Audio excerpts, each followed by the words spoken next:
Morning my dear students. ఈరోజు second బిఏకి సంబంధించినటువంటి HPT HEP అదేవిధంగా సబ్జెక్ట్ వచ్చేసి పాలిటిక్స్ పేపర్ 4కి సంబంధించి సెమిస్టర్ 4 అలాగే యూనిట్ 2లో ఉన్నాం. కుల వ్యవస్థ లక్షణాలు.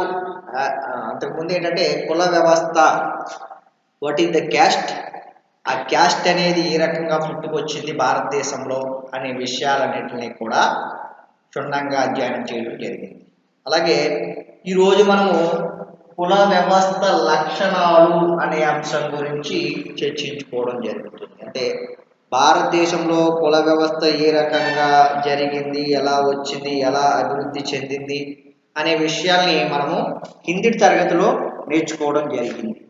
అసలు కుల వ్యవస్థ భారతదేశంలో ఏ విధమైనటువంటి లక్ష్యాలను కలిగి ఉంది అనే అంశాలని ఈరోజు మనం చర్చించుకోబోయే అంశంగా మనం భావించవచ్చు. అయితే ఇక్కడ మనం పరిశీలించినట్టయితే కుల వ్యవస్థ ఒక ప్రత్యేకమైనటువంటి సాంఘిక స్థరీకరణ కలిగి ఉందనేసి ఇక్కడ చెప్పుకోవచ్చు. కేవలం ఇది ఒక మరే ఇతర సమాజంలో లేదనే చెప్పాలి. ఇది భారతీయ సమాజంలో మాత్రమే ఈ యొక్క అసాధారణమైనటువంటి లక్షణం ప్రాచీన కాలం నుంచి వేళ్ళు నాటుకుపోయి ఉంది అనేసి ఇక్కడ మనం చెప్పుకోవచ్చు.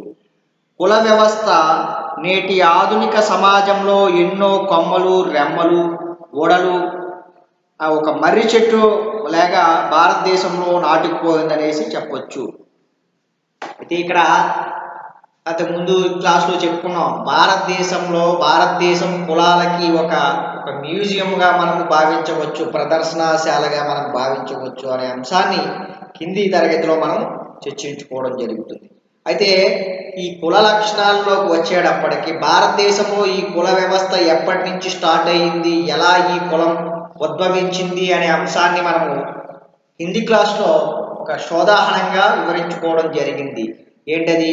మతపరంగా కూడా ఈ కులం అనేది ఉద్భవించిందని చెప్పి, ఆర్యులు ద్రావిడులు రాక వల్ల కూడా ఈ యొక్క కుల వ్యవస్థ ఏర్పడిందని చెప్పి, అలాగే వృత్తిపరమైనటువంటి సిద్ధాంతం అనేది మనం అవలంబించేటువంటి వృత్తి ద్వారా ఈ కుల వ్యవస్థ అనేది ఉద్భవించింది అనే అనేక అంశాలని మనము కిందటి తరగతిలో చెప్పుకోవడము, దీని మీద అధ్యయనం చేయడం కూడా జరిగింది.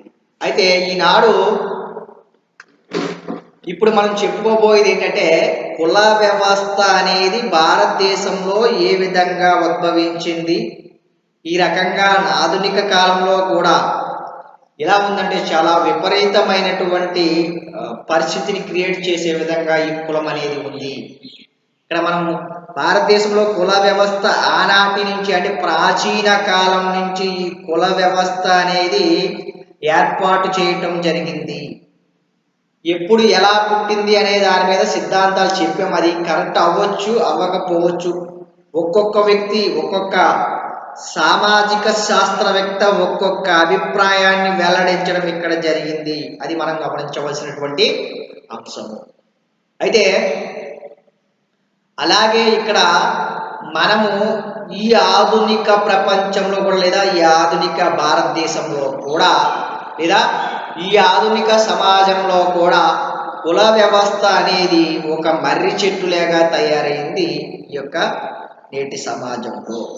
అంటే మర్రి చెట్టుకి ఏ విధంగా ఓడలేసి పెద్ద పెద్ద చెట్టుగా ఈ పెద్ద వృక్షం తయారయ్యి కొమ్మకి రెమ్మలు ఆ విధంగా ఏ విధంగా మర్రి చెట్టు తయారైందో ఆ విధంగా నాటి సమాజంలో కుల వ్యవస్థ అనేది విస్తృతమైనటువంటి స్థాయిలోకి వెళ్ళిపోయింది అనేసి ఇక్కడ మనము చెప్పుకోవచ్చు. అయితే ఇక్కడ మహాసాంఘిక వృక్షంగా ఈ యొక్క కుల వ్యవస్థ తయారైందని చెప్పుకోవచ్చు. భారతీయుల సాంఘిక, సాంస్కృతిక, రాజకీయ, ఆర్థిక, మానసిక ప్రవర్తనలపై కుల వ్యవస్థ తన ప్రభావాన్ని చూపుతుందని కూడా మనము చెప్పుకోవచ్చు. రాజకీయంగా కావచ్చు, సామాజికంగా కావచ్చు, సాంఘిక పరంగా కావచ్చు, ఆర్థిక పరంగా కావచ్చు, భారతదేశంలో కుల వ్యవస్థ తమ యొక్క ప్రభావాన్ని చూపుతుంది అని చెప్పేసి మనం ఇక్కడ చెప్పుకోవచ్చు. చూడండి, మనము నేటి భారతదేశ సమాజంలో అనేక అంశాల్లో కులం యొక్క ప్రభావం కనపడుతుంది. రాజకీయాల్లో కావచ్చు, సినీ ఫీల్డ్లో కావచ్చు, వ్యాపారాల్లో కావచ్చు, అలాగే ఒక ఉద్యోగాల్లో కావచ్చు, ఇలా తీసుకుంటూ పోతే ఆద్యాంతం నేటి సమాజంలో కుల వ్యవస్థ యొక్క ప్రభావము మునుపటి కంటే అధికంగా ఉందనేది నగ్న సత్యంగా మనము తీసుకోవాల్సినటువంటి అంశము. చాలా ఘోరమైనటువంటి ఒక వికృతమైనటువంటి రూపాన్ని సంతరించుకుంది నేడు ఈ కుల వ్యవస్థ. చాలా దారుణమైనటువంటి పరిణామానికి దారితీస్తుంది నేటి కుల వ్యవస్థ అని చెప్పేసి మనము భావించవచ్చును. ఓకేనమ్మా, రైట్. అయితే ఇక్కడ భారతదేశంలో ఈ యొక్క కుల వ్యవస్థ ఏ రకంగా మనకి ఇంత దారుణంగా రావడానికి గల కారణాలు ఏంటనేసి మనం భావించినట్టయితే గనక, బహుశా కర్మ సిద్ధాంతం తరువాత భారతీయులపై ఎక్కువ ప్రభావాన్ని చూపేది కుల వ్యవస్థ మాత్రమే అని నిస్సంకోచంగా మనము భావించవచ్చును. అంటే భారతదేశంలో హిందూ సాంప్రదాయం ప్రకారము కర్మ వ్యవస్థ అనేది ఒక ఆచారంగాను ప్రచారంలో ఉందనేసి, అధిక ప్రచారంలో ఉందనేసి మనం చెప్పుకోవచ్చు. దాని తరువాత బహుశా అంతటి శక్తివంతమైనటువంటి అంశం ఏంటంటే కుల వ్యవస్థ అనేసి చెప్పుకోవచ్చు. అంటే కులం నేటి సమాజంపై అంత అధికమైనటువంటి ప్రభావాన్ని, తన యొక్క ప్రభావాన్ని చూపుతుంది అని చెప్పి ఇక్కడ మనము భావించవచ్చును. ఓకేనమ్మా, రైట్. అయితే ఇక్కడ మనం ఇంకో తెలుసుకోవాల్సింది ఏంటంటే, సాంఘిక స్థిరీకరణలో తరగతి వారి వ్యవస్థ కుల వృత్తులకు ముఖ్యమైనటువంటి భేదములు ఉన్నాయి అని చెప్పేసుకోవచ్చు. ఇక్కడ ఒక వ్యక్తి, భారతదేశంలో అనేక కులాలు ఉన్నాయి. ఆ కులాలు అనేవి కుల వృత్తులను బట్టి ఈ యొక్క కులాలని డివైడ్ చేయడం, వృత్తులను బట్టి కులాలని డివైడ్ చేయడం అనేది నిన్న మనం చెప్పుకోవడం జరిగింది. అలాగా భారతదేశంలో కుల వ్యవస్థని డివైడ్ చేయడానికి ప్రధాన కారణము వృత్తి సిద్ధాంతము. మనం అవలంబించేటువంటి వృత్తి ఏదైతే ఉందో దాన్ని బేస్ చేసుకుని కుల వ్యవస్థ అనేది పుట్టుకొచ్చింది అని చెప్పేసి చాలామంది సామాజిక వ్యక్తుల యొక్క అభిప్రాయంగా మనము భావించవచ్చు. అయితే భారతదేశంలో ఉన్నటువంటి ఒక అంశాన్ని మనం క్షుణ్ణంగా పరిశీలించినట్టయితే కనుక, ఇక్కడ ఏ కులంలో ఒక వ్యక్తిని మనం తీసుకున్నట్టయితే భారతదేశంలో ఏ కులంలో పుడతాడో అందులోనే జీవనయానం కొనసాగించి అందులోనే తన జీవనాన్ని చలిస్తాడు. తరగతి వారి స్థిరీకరణలో ఒక వ్యక్తి అటుపై పై తరగతికి వెళ్ళగలడు అని, దిగువ తరగతికైనా వెళ్ళగలడు అనే తరగతులు మారవచ్చును. ఇక్కడ భారతదేశంలో ఉన్నటువంటి ఒక సిద్ధాంతం ఏంటంటే, ఒక వ్యక్తి ఒక కుటుంబంలో పుట్టాడు. ఆ వ్యక్తి ఏ అనే కులానికి చెందినవాడు, అంటే వాళ్ళ తల్లిదండ్రులు ఏ అనే కులానికి చెందినవారు కాబట్టి పుట్టినటువంటి బిడ్డకు కూడా ఏ అనే కులాన్ని అంటగట్టడం జరుగుతుంది. అతను ఆద్యాంతం జన్మించిన కాడి నుంచి చనిపోయే వరకు కూడా అతను ఏ అనే కులానికి సంబంధించినటువంటి వ్యక్తిగా ఇక్కడ గుర్తించబడుతుంది సొసైటీలో. అదేవిధంగా భారతదేశంలో ఒక వ్యక్తి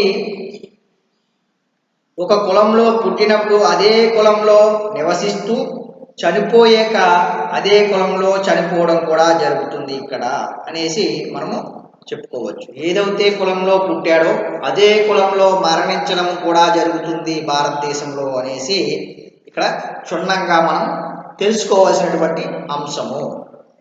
దాంతోపాటు ఇక్కడ భారతదేశంలో భాషా ప్రాంతాల్లో, మన దేశంలో ఒక్కొక్క భాషా ప్రాంతంలో దాదాపుగా 2000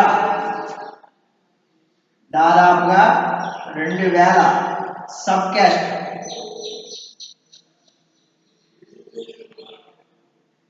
అంటే మన దేశంలో భాషాపరంగా ఏర్పడినటువంటి రాష్ట్రాల్ని ఒక్కసారి పరిశీలించినట్టయితే యావరేజ్గా దాదాపుగా ప్రతి భాషాపరమైనటువంటి రాష్ట్రాల్లో కూడా 2000 కులాలు ఉన్నాయి, అంటే సబ్ క్యాస్ట్ అనేవి ఉన్నాయి అని చెప్పేసి ఇక్కడ ఒక ప్రొఫెసర్ దీన్ని అనలైజ్ చేయడం జరిగింది.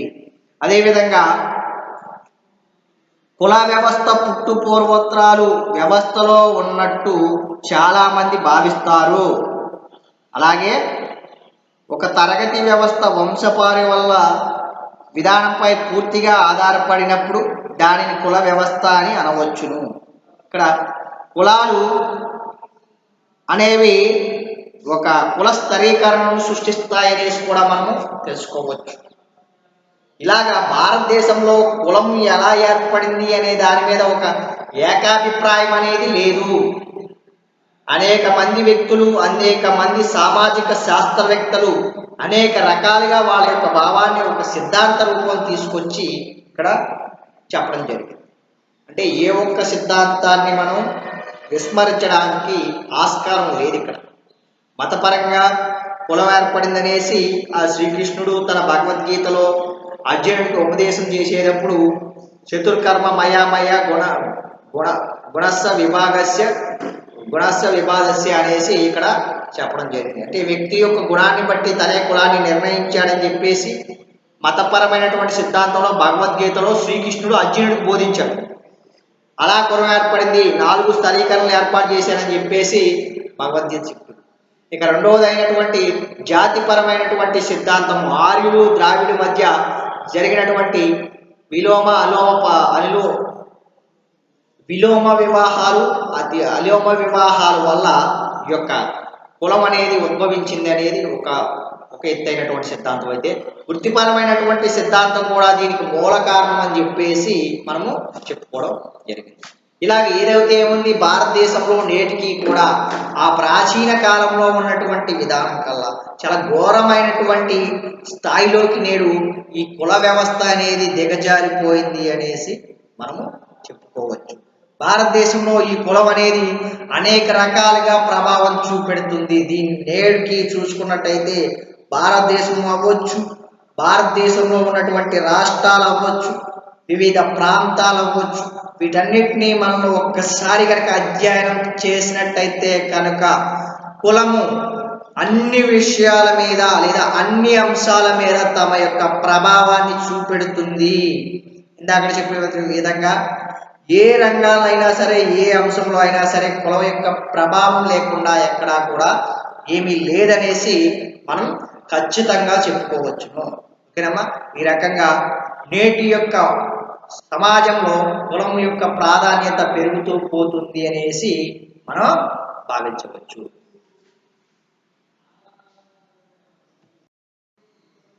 ఇక్కడ తెలుసుకోవాలనేటువంటి అంశం ఏంటంటే, ఇప్పుడు కుల వ్యవస్థ లక్షణాలు తెలుసుకోవాలి. మనం కుల వ్యవస్థ యొక్క లక్షణాలు ఏంటనేది తెలుసుకునేటప్పుడు పుట్టుక నిర్ణయిస్తుంది. ఈ కులం అనేది పుట్టుక నిర్ణయిస్తుంది అనేది ఒక ఈ ప్రధాన లక్షణంగా మనం భావించాలి. పుట్టుకకి కులానికి గల సంబంధం ఏంటి, పుట్టుక కులాన్ని ఏ విధంగా నిర్ణయిస్తుంది అనేసి మనం ఒక్కసారి పరిశీలించినట్టయితే కనుక ఈ విధానంలో వ్యక్తి స్థితిగతుల్ని పుట్టుకే నిర్ణయిస్తుంది. ఒక వ్యక్తి ఏ కులంలోకి చెందినవాడు అనేది పుట్టుకపై ఆధారపడి ఉంటుంది. ఒక వ్యక్తి ఏ కులంలో పుడితే ఆ కులంలోనే జీవనయాత్ర కొనసాగిస్తాడు అనేది నగ్న సత్యం. అలాగే దానిలోనే మరణిస్తాడు. ఒక వ్యక్తి తన కుల వ్యవస్థ ఆచార వ్యవహారాల్ని పాటించినప్పుడు కుల పెద్దలు ఏం చేస్తారు అంటే ఆ కులం నుంచి తాత్కాలికంగా కానీ లేదా శాశ్వతంగా కానీ బహిష్కరించడం జరుగుతుంది అని చెప్పేసి ఇది ఒక మొదటి లక్షణంగా మనం భావించవచ్చు. అంటే ఈ యొక్క పుట్టుక నిర్ణయిస్తుంది కులం. కులం అనేది ఇది ఒక ఈ సిద్ధాంతాన్ని మనం బలపరచడానికి ఆస్కారం ఎక్కువగా ఉంది. ఎందుకంటే నీకు ఏ కులము, నువ్వు ఏ కులానికి చెందినటువంటి వ్యక్తువు అని చెప్పేసి మనం ఒక ప్రశ్న వేసుకున్నప్పుడు నీ యొక్క కులాన్ని నిర్ణయించేది ఎవరయ్యా అంటే పుట్టుక. ఈ పుట్టికే నీ యొక్క కులాన్ని నిర్ణయిస్తుంది అనేసి ఇక్కడ మనము భావించవచ్చు.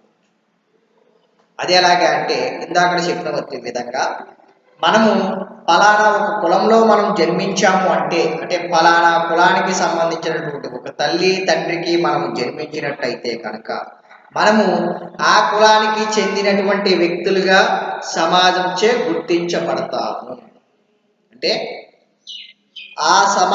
ఆ యొక్క కులంలో పుట్టినటువంటి వ్యక్తివి, ఆ కులంలో నివసిస్తూ ఆ కులంలో ఉన్నటువంటి అమ్మాయిని కానీ అబ్బాయిని కానీ పెళ్లి వివాహం ఆడి నువ్వు మరొక వ్యక్తికి, అదే కులానికి చెందినటువంటి వ్యక్తికి జన్మనివ్వటం జరుగుతూ ఉంటుంది. ఇది ఇలా లైఫ్ టైం ప్రాసెస్ అలా జరుగుతూ ఉంటుంది.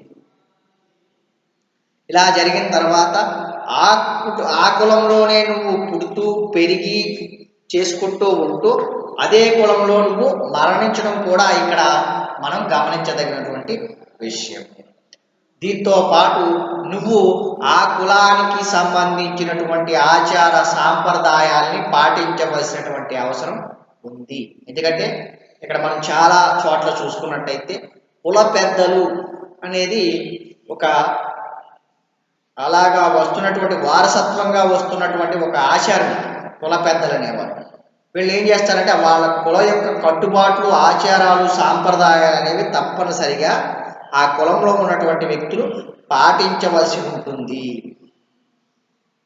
ఎప్పుడైతే నువ్వు ఆ కుల పెద్దల యొక్క చెప్పినటువంటి తీర్పుల్ని కానీ, ఆ కులానికి సంబంధించినటువంటి ఆచారాన్ని కానీ, సాంప్రదాయాలు కానీ, సంస్కృతిని కానీ, అలవాట్లు కానీ నువ్వు వ్యతిరేకించినా తిరస్కరించినా ఏం జరుగుతుంది అంటే శిక్షార్హులు అవుతావు. ఎలా శిక్షార్హులు అవుతావు అంటే ఇది చట్టపరంగా కాకుండా ఆ కులం నుంచి నిన్ను బహిష్కరించడం, అంటే తాత్కాలికంగా బహిష్కరించడం కానీ లేదంటే శాశ్వతంగా బహిష్కరించడం కానీ అక్కడ జరుగుతుంది. ఇది ఈనాటి కాలంలో కూడా ఉంది అంటే అతిశయుక్తి అయినటువంటి అంశం అనేసి మనము భావించవచ్చు. ఈ రకంగా నీ యొక్క పుట్టుకే నీ యొక్క కులాన్ని నిర్ణయిస్తుంది అనడానికి ఇది ఒక గొప్ప ఉదాహరణగా మనము భావించవచ్చును. ఓకేనమ్మా, రైట్. అయితే ఇక రెండో అంశమైనటువంటి హెచ్చు తగ్గుల అంతస్తుని మనం పరిశీలించినట్టయితే గనక కుల వ్యవస్థ సమాజంలో స్థిరీకరణ నిర్దిష్టమైనటువంటి అంతస్తుల్ని నిర్ణయిస్తుంది. ఈ స్థిరీకరణలో 4 అంతస్తుల్ని కలిగి ఉంటుంది. అంటే కుల వ్యవస్థని 4 అంతస్తుల సాంఘిక కట్టడంగా మనం భావించాలి. ఓకేనమ్మా. పై అంతస్తుల్లో బ్రాహ్మణులు, 2వ అంతస్తులో క్షత్రియులు, 3వ అంతస్తులో వైశ్యులు, 4వ అంతస్తులో శూద్రులు ఉంటారనేది ఈ యొక్క సిద్ధాంతం యొక్క ముఖ్య ఉద్దేశం. ఇక్కడ మనము ఆ యొక్క ఇచ్చిన టైంలో మనం తీసుకున్నట్టయితే నేటి సమాజంలో ఇక్కడ బ్రాహ్మణులు, ఇక్కడ క్షత్రియులు, ఇక్కడ వైశ్యులు, ఇక్కడ 4వ అంతస్తులో శూద్రులు. అంటే నేటి సమాజంలో కులాల్లో హెచ్చు తగ్గులనేవి మనకి తారసపడతాయనేసి మనము చెప్పుకోవచ్చు. అంటే డివైడ్ చేశారు కులాలు. నిన్న మనం చెప్తున్నాం ఏంటవి, భగవద్గీతలో వాళ్ళ యొక్క కర్మని ఫలితం బట్టి నేను ఏం చేశానంటే 4 కులాలని సృష్టించబడ్డాలి అని చెప్పేసి శ్రీకృష్ణుడు అర్జునుడికి హితబోధ చేయడం జరుగుతుంది భగవద్గీత. అలాగే అక్కడి నుంచి ఈ యొక్క అర్థశాస్త్ర యొక్క మనుధర్మ శాస్త్రంలో కూడా ఈ యొక్క సిద్ధాంతాన్ని బలపరచడం కూడా జరిగింది. ఇది ఎవరిని కూడా కించపరిచే విధంగా కాకుండా మనం ఏంటంటే ఒక మానవ స్పృహతో ఓ సమాజం మీద ఒక మంచి గ్రిప్ ఉన్నటువంటి వ్యక్తిగా మనం పరిశీలించినట్టు అయితే అదంతా కూడా నిజమే అని చెప్పేసి ఈ సిద్ధాంతం హెచ్చు తగ్గుల అంతస్తు అనే అంశం మనకి చెప్పడం జరిగింది. ఈ సమాజంలో ఈ కుల స్థిరీకరణలో 4 అంతస్తులు ఉంటాయి అని చెప్పేసి ఇక్కడ మనకి చెప్పడం జరిగింది. మొదటి అంతస్తులో బ్రాహ్మణ వర్గం అనేది ఉంటుంది అనేసి చెప్పడం జరిగింది. అందుకని నిన్న చెప్పినట్టుగా బ్రహ్మ యొక్క మొహము నుండి ఉద్భవించిన వారే బ్రాహ్మణులు కాబట్టి ఆ యొక్క బ్రహ్మ యొక్క ముఖము మొదటిగా మనము తీసుకున్నట్టయితే ఆ బ్రాహ్మణులు అనేవారు బ్రహ్మముఖం నుంచి వచ్చారు కాబట్టి వాళ్ళకి పై అంతస్తుని కేటాయించడం జరిగింది. రెండోది బ్రహ్మ యొక్క భుజముల నుండి క్షత్రియులు ఉద్భవించారు కాబట్టి బాహువుల నుంచి వాళ్ళు 2వ అంతస్తుని ఇవ్వటం జరిగింది. 3వ అంతస్తు ఏంటంటే బ్రహ్మ యొక్క తొడల నుంచి ఈ వైశ్యాస్ ఉద్భవించారు కాబట్టి వాళ్ళకి 3వ అంతస్తుని కేటాయించడం జరిగింది. ఇక 4వ దశ అయినటువంటి శూద్రుడు, వీరు బ్రహ్మ యొక్క పాదాల నుంచి ఉద్భవించారు కాబట్టి వీరికి ఈ యొక్క అంతస్తుని ఇవ్వడం జరిగింది అని చెప్పేసి ఈ యొక్క హెచ్చు తగ్గుల సిద్ధాంతం అనేది చెప్పడం జరిగింది. ఇలాగా 4 రకాలమైనటువంటి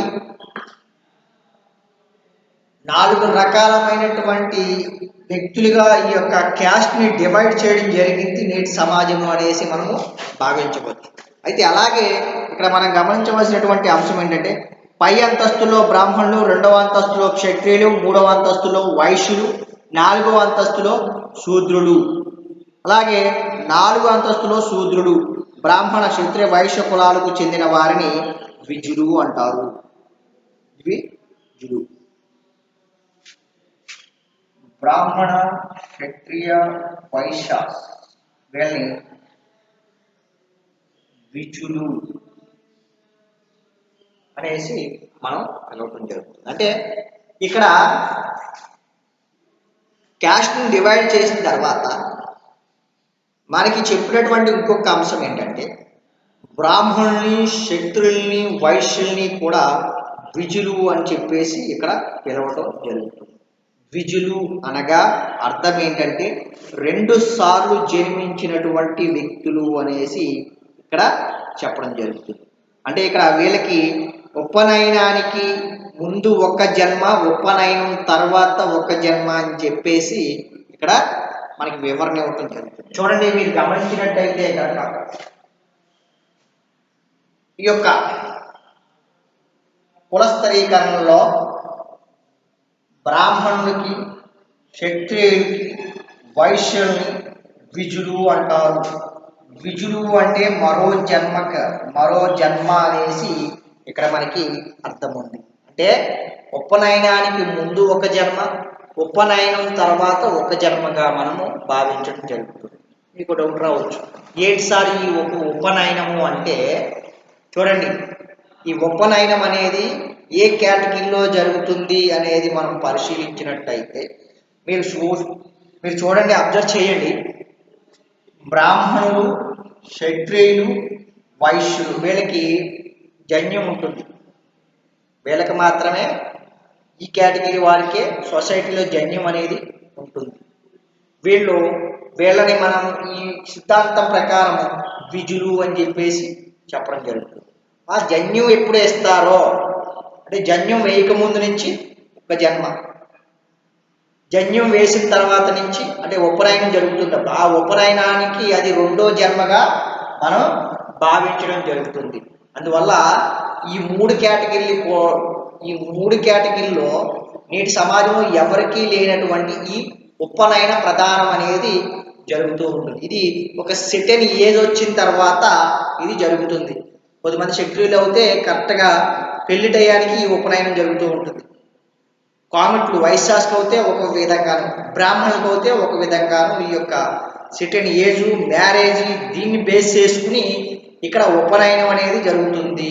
అంటే ఈ ఉపనయనానికి ముందు ఒక జన్మ, ఉపనయనం తర్వాత 2వ జన్మ ఎత్తినట్టుగా వీళ్ళ యొక్క భావన. అంటే ఈ యొక్క హెచ్చుతగ్గులో ఈ సిద్ధాంతం గురించి వివరించడం జరుగుతుంది. ఓకేనమ్మా. అలాగే మనం ఇంకొక అంశాన్ని పరిగణలోకి తీసుకున్నట్టే కనుక అంతర్వివాహ సమూహాన్ని మనం పరిశీలించినట్టయితే ఏంటది? అంతర్వివాహ సమూహాన్ని మనం పరిశీలించినట్టయితే కనుక ఏంటి ఈ అంతర్వివాహ సమూహము అనేసి మనం చూసుకున్నట్టయితే కనుక ఏ కులంలో ఆ కులస్తులని అంటే ఏ కులం వారు ఆ కులస్తు వారినే వివాహం మాడవల్లని ఒక సూత్రం ఉన్నది. మనము ఈ కుల వ్యవస్థలో విచిత్రమైనటువంటి విధానం ఉంది. అదేంటంటే ఏ కులంలో జన్మించినటువంటి వ్యక్తి ఆ కులానికి సంబంధించినటువంటి వ్యక్తులు మాత్రమే వివాహం ఆడాలి అనేది ఒక విచిత్రమైనటువంటి సాంప్రదాయం ఆనాటి ప్రాచీన కాలం నుంచి కూడా ఉంది. అది నేటి ఆధునిక సమాజం మీద ఎంతైనా ప్రభావాన్ని చూపుతుంది అనేసి కూడా మనము ఇక్కడ చూడవచ్చు. అంటే నువ్వు ఏదైతే కులంలో పుట్టావో అదే కులానికి సంబంధించిన వ్యక్తులతో వివాహం ఆడాలి.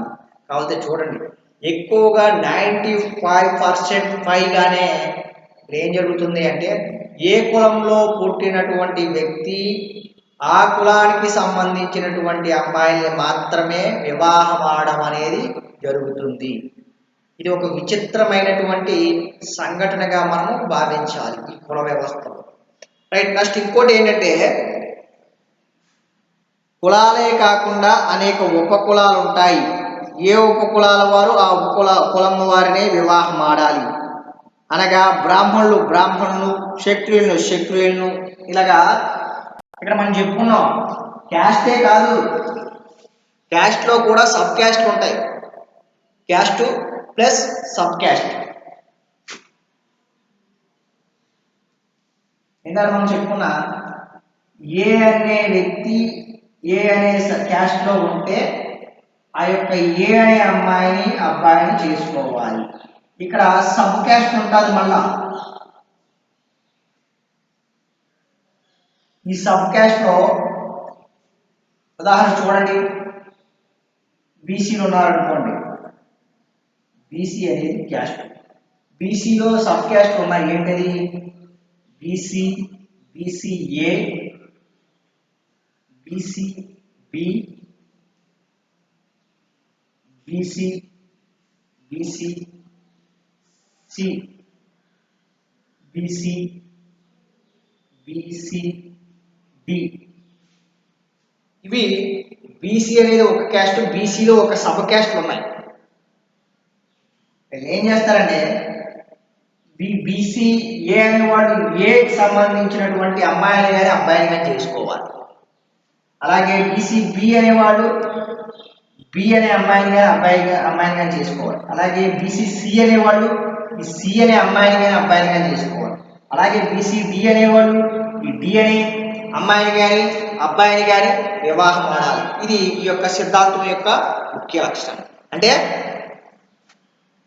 ఏ యొక్క క్యాస్ట్లో మనము జన్మించామో ఆ క్యాస్ట్కి సంబంధించినటువంటి అమ్మాయిని కానీ అబ్బాయిని కానీ వివాహం ఆడాలి అని చెప్పేసి ఇక్కడ క్లుప్తంగా మనకి వివరించడం జరిగింది.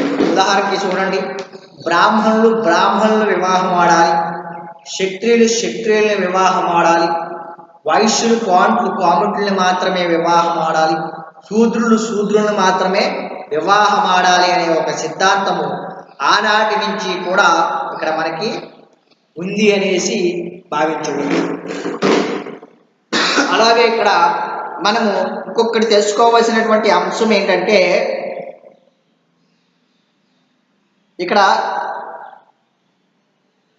అంతర్వివాహ కుల వ్యవస్థ ప్రధాన లక్షణంగా భావించాడు. శూద్రులు మాత్రమే అంతర్వివాహ సమూహం అని చెప్పేసి మనము చెప్పుకోవచ్చు. అంటే శూద్రులు మాత్రమే అంతర్వివాహ సమూహాలు అని చెప్పేసి ఒక కొద్దిమంది శాస్త్రవేత్తలు ఇక్కడ మనకి వివరణ ఇవ్వటం జరిగింది. అలాగే తక్కువ 3 కులాలు కూడా బహిర్వివాహ సమూహం అని చెప్పేసి చెప్పుకోవచ్చు. అలాగే దీనికి కారణము అనులోమ వివాహము. ఈ అనులోమ వివాహము ధర్మశాస్త్ర సమ్మతము అనేసి మనం చెప్పుకోవచ్చు. మనువు తన మనుధర్మ శాస్త్రంలో ధృవీకరించినట్టు ఈ అనులోమ వివాహ పద్ధతి ప్రకారం వివాహాలు జరుగుతాయి అని చెప్పేసి మనకు చెప్పడం జరుగుతుంది. అంటే వివాహాల్లో 2 రకాలు ఉన్నాయి అనేసి చెప్పడం జరిగింది. ఒకటి వినులోమ వివాహము, అంతర్వివాహము. వినులోమ అంతర్వివాహము, బహిర్వివాహము అనేసి 2 రకాలుగా చెప్పడం జరిగింది. అంటే అంతర్వివాహము అంటే వాళ్ళ కులంలో ఉన్నటువంటి వ్యక్తుల్ని వాళ్ళే చేసుకుంటే దాన్ని అంతర్వివాహము అంటారు. అదేవిధంగా బహిర్వివాహము అంటే కనుక ఒక వ్యక్తి ఏ అనే కులంలో జన్మించినటువంటి వ్యక్తి ఏం చేస్తాడంటే బి అనే కులంలో ఉన్నటువంటి అమ్మాయిని కానీ అబ్బాయిని కానీ చేసుకుంటే దాన్ని బహిర్వివాహ పద్ధతి అని చెప్పేసి ఇక్కడ మనకి చెప్పడం జరిగింది. ఇది ఆనాటి మనుధర్మ శాస్త్రంలోనే అమల్లో ఉందనేసి చెప్పడం జరిగింది. అంటే అంతర్వివాహం అంటే ఇది ఏని ఏ చేసుకుంటుంది. ఓకేనా? బహిర్వివాహం అంటే కనుక ఏని బీని చేసుకుంటాం. ఈ రకంగా 2 రకాలైనటువంటి వివాహ పద్ధతులు అమల్లో ఉన్నాయనేసి మనం చెప్పుకోవచ్చు. ఓకేనమ్మా? ఎప్పటి వరకు కూడా మనం ఏం చెప్పుకున్నాము? కుల వ్యవస్థ లక్షణాల గురించి చెప్పుకున్నాము. ఈ కుల వ్యవస్థ లక్షణాల్లో ఈ కులాన్ని పుట్టుక నిర్ణయిస్తుంది అనే అంశాన్ని మనం క్షుణ్ణంగా అధ్యయనం చేసి తెలుసుకున్నాము. అలాగే హెచ్చు తగ్గులు అంతస్తు అనేది ఉంటుందనేసి ఇక్కడ మనం చెప్పుకున్నాము. అలాగే అంతర్వివాహాల సమూహం గురించి, ఆ యొక్క విధానం గురించి ఏ రకంగా ఉంటుంది కుల వ్యవస్థలు అనే అంశాన్ని క్షుణ్ణంగా అధ్యయనం చేశాం. ఓకేనా? రాబోయే తరగతిలో మరిన్నిటువంటి కుల వ్యవస్థ గురించి సంబంధించినటువంటి అంశాల్ని మనం క్షుణ్ణంగా అధ్యయనం చేయడం జరుగుతుంది. ఓకేనా? Thank you very much.